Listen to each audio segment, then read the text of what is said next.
Guys, Pradeep Yadav इस side. Welcome to my YouTube channel. तो जैसा कि कल हमने कुछ डिस्कशन किया था कि मार्केट में हम किस तरह से ट्रेड करेंगे। तो मार्केट एक सेलिंग ट्रेंड में, ओवरऑल एक बाइंग ट्रेंड में था। जैसा कि कल डिस्कशन किया था कि मार्केट एक ओवरऑल बाइंग ट्रेंड में है और अभी टेम्परेरी एक सेलिंग ट्रेंड में है। तो मुझे जो लगता था कल के दिन तक कि मार्केट क्या करेगा, एक नीचे सपोर्ट बना के एक रिवर्सल जो है वो देगा आज। ठीक है, आज के दिन पे। तो मेरा यही व्यू था कि अगर मार्केट ओपन होता है और सेलिंग करता है तो उसके बाद हम एक डब्ल्यू पैटर्न पे इस तरीके से हम बाइंग का ट्रेड लेंगे। लेकिन होता क्या है आज मार्केट में आज ये होता है कि मार्केट ओपन होते से ही इस सपोर्ट का ब्रेकडाउन करता है और काफ़ी ज़्यादा पैनिक में नीचे आता है। तो मेरा व्यू जो था कि यहाँ पे डब्ल्यू पे बाय करने का वो इंटैक्ट था। लेकिन मार्केट ने क्या किया कि मार्केट ने कोई सपोर्ट ही नहीं बनाया। मार्केट ने यहाँ सपोर्ट बनाने की कोशिश किया, नेक्स्ट ही कैंडल में उसी को ब्रेक भी कर दिया। फिर उसके बाद फिर थोड़ा सा एक रिट्रेसमेंट बनाने की कोशिश करके फिर उसे वापस अब यहाँ पे मार्केट बनाने की कोशिश कर बाई सपोर्ट।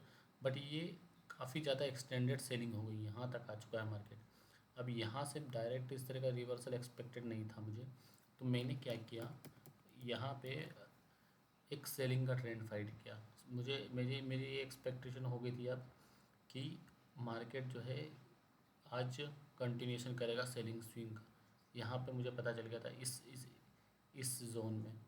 तो मैंने एक सेलिंग का ट्रेड फाइंड करने की कोशिश करी और मैंने सेलिंग का ट्रेड बनाया भी और ट्रेड मेरा अच्छा चला भी।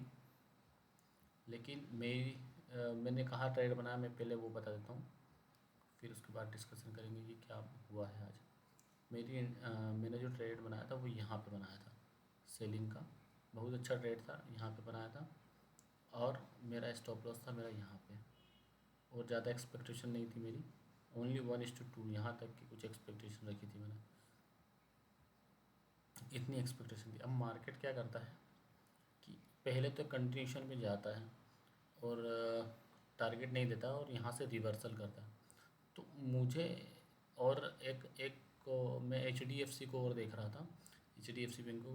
HDFC क्या कर रहा था कि यहाँ से स्विंग बना के सपोर्ट बना के यहाँ से ब्रेकआउट करने की कोशिश कर रहा था।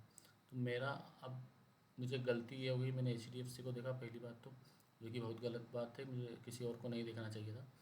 लेकिन मैंने देखा और मैंने यहाँ पे भी देखा कि एक मार्केट क्या कर रहा है, सपोर्ट सस्टेन करने की कोशिश कर रहा है और कंटिन्यूस बाइंग में जा रहा है। तो जैसे ही मार्केट यहाँ पे आता है तो मैं कॉस्ट टू कॉस्ट या फिर कॉस्ट टू कॉस्ट नहीं बोलेंगे, छोटा सा एसएल लेके मैं चले जाता हूँ, निकल जाता हूँ। और जैसे ही निकलता हूँ मार्केट देखिए कंटिन्यूसली मूव करता है। तो मेरा एक लॉस यहाँ पे हो गया था। अब हुआ एक लॉस हो गया, छोटा सा एसएल हुआ। अब फिर मुझे लगा कि यार ये मार्केट थोड़ा सा गलत हो गया आज। फिर मैं क्या करता हूँ कि मार्केट में सेंसेक्स में अपना एक ट्रेड बनाता हूँ, क्योंकि सेंसेक्स थोड़ा ज़्यादा वीक था कंपेयर टू निफ्टी। तो जब मैंने ट्रेड बनाया यहाँ पे सेंसेक्स में, जब ये वाला ब्रेकडाउन आ चुका था, जहाँ पे मेरा एस एल यहाँ पे जब ब्रेकडाउन आ चुका था तो इस कैंडल में मैंने बना लिया था। और फिर मार्केट नेक्स्ट ही कैंडल में पूरा रिवर्स कर गया तो मैंने फिर उसको भी एग्ज़िट कर दिया और फिर मैंने डन फॉर द डे कर दिया। तो आज का व्यू यही है, आज का ट्रेड यही था। मेरा जो सेकेंड ट्रेड था ये बहुत ज़्यादा गलत था। ये ट्रेड मैंने इसलिए बनाया बनाया कि मैंने सोचा था सेंसेक्स में जनरली मुझे प्रॉफिट होता है तो यहाँ पे हो जाएगा, और होता भी अगर मैं ट्रेड को ढंग से मैनेज करके ट्रेड लेता तो। बट मैंने फोमो वगैरह में एंट्री ले ली यहाँ पे तो वो गलत हो गया। और दूसरा यहाँ पे मैं डर के बाहर हो गया, इसकी मेरा एसएल से जाने वाला, इससे पहले ही मैं भाग जाता हूँ। तो यहाँ पे एक मिस्टेक मैंने बहुत करी है, इसको मुझे ओवरकम करना है।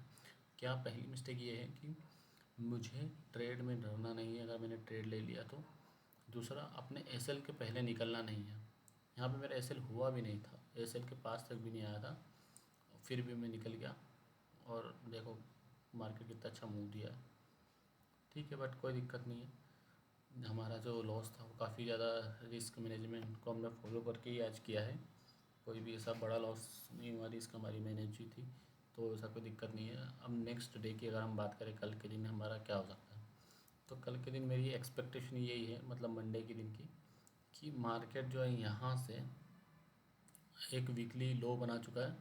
अब मार्केट क्या करेगा, इस वीकली लो से यहाँ से मैं ये एक्सपेक्ट नहीं कर रहा कि सीधा हाई पे जाएगा।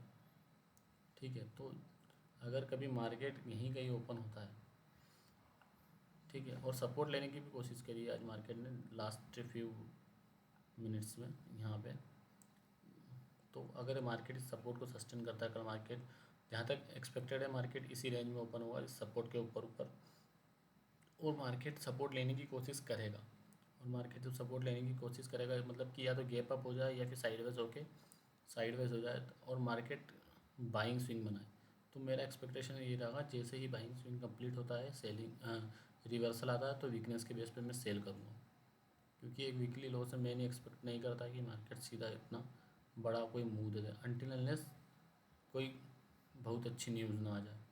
और अगर जनरली कुछ रहा तो हमारा यही रहेगा प्लान, बेस्ट जो ट्रेड रहेगा वो जैसे ही रेजिस्टेंस बनाता है मार्केट उसको मैं क्या करूँगा, शॉर्ट करूँगा अच्छे लेवल पे देख के वीकनेस को कंफर्मेशन पे। और अगर गैप डाउन हो जाता है मार्केट, काफ़ी ज़्यादा गैप डाउन हो जाता है और कोई नेगेटिव न्यूज़ ना हो, अगर मार्केट गैप डाउन हो जाए और कोई नेगेटिव न्यूज़ ना हो, तब मैं क्या करूँगा, सपोर्ट बनने पे उसको बाई करने की भी कोशिश कर सकता हूँ यहाँ पे, क्योंकि काफ़ी ज़्यादा पैनिक में सेलिंग आ रही है। और अगर मार्केट सपोर्ट बनाता है और उसको सस्टेन करता है और काफ़ी ज़्यादा होल्ड करता है तो अभी बाइंग का ट्रेड बनेगा, मतलब कि इस तरीके से पूरा काफ़ी होल्ड करे, सेकेंड हाफ के थोड़ा पहले अगर ब्रेकआउट दे तब मैं उसको बाइंग में जाऊँगा, अदरवाइज़ कोई इंटरेस्टेड नहीं रहेगा। अगर मार्केट गैप डाउन होकर सेलिंग स्विंग में कंटिन्यूशन करता है तो फिर देखेंगे, कुछ छोटा मोटा ट्रेड लेंगे, ज़्यादा कोई बड़ा एक्सपेक्टेशन नहीं रहेगी। और एक बेस्ट ट्रेड जो है वो यही रहेगा। और एक बाइंग का ट्रेड हम कब ले सकते हैं, जब मार्केट यहीं कहीं ओपन हो और यहीं पे इस सपोर्ट को सस्टेन करे और काफ़ी टाइम तक स्पेंड करे, बार बार मार्केट में सेलर आए, यहाँ पे इसको ब्रेक डाउन करे, फिर मार्केट उसको रिवर्स कर दे, फिर उस सपोर्ट पे ना जाए और फिर होल्ड करे और काफ़ी पॉजिटिव सेंटीमेंट हो, तब जाके इसके ब्रेकआउट पे हम एक बाइंग का ट्रेड भी ले सकते हैं। तो ये हमारा कुछ केसेस हैं और यही हमारा जो बेस्ट पॉसिबिलिटी केस यही मैं मानता हूँ कि मार्केट ओपन होके भागे और रजिस्टेंस बनाने पर उसको शॉर्ट करूँ मैं। बाकी जो दूसरे केसेस हैं उनकी बोलने की प्रोबेबिलिटी कम है, मतलब प्रोबेबिलिटी तो किसी भी हो सकती है, लेकिन मेरे के लिए जो फेवरेबल केस है, मेरे लिए जो हाई प्रोबेबिलिटी जो केस है वो यही होगा। तो आज के लिए वीडियो में इतना ही। Thank you.